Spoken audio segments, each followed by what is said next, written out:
So, Conference, welcome Mhairi. Thank you, Conference. I must begin by saying that, like so many of us, I am tired. I am tired of begging Westminster governments for basic competence while they expect us to be silently grateful. To be honest, I was tired by the time I got to the end of the resolution. It's so long, so I'll try and get to the point. Scotland, as a country within the UK, will never be treated as an equal partner. Instead of using our talent and resources to develop a clean and ethical Scotland ready to play its part in the world, we waste all that potential, protecting ourselves from Westminster's reckless actions. The Internal Market Bill is specifically designed to allow this Tory government to bypass those very protections. And Brexit already proves that they are quite happy to ignore the devolved nations when it suits.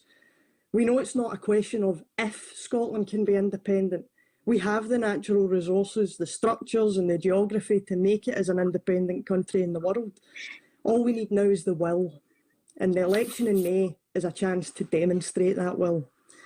Now, the end of this motion speaks of kindness, diversity and care and love for each other. And this is absolutely true.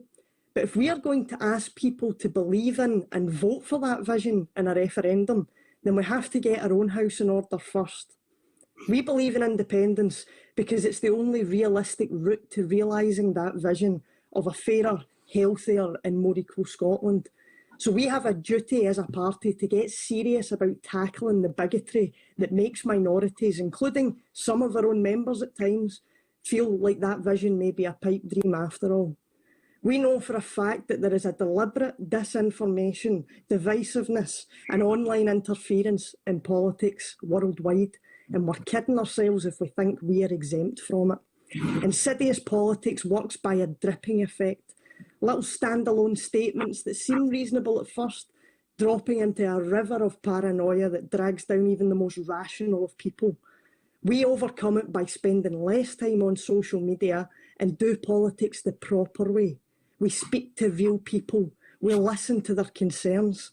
When politics comes up at the dinner table or in the group chat, we make clear that things like free education, social security and an NHS completely safe from privatisation should be an automatic right for everyone.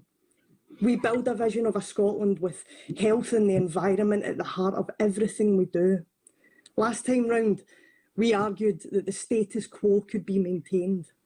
Well, today, that status quo no longer exists, and we shouldn't pretend it does. Rather than trying to mimic an outdated, unjust and politically corrupt system, let's grab control of the narrative and stop being on the back foot on issues like currency and public ownership.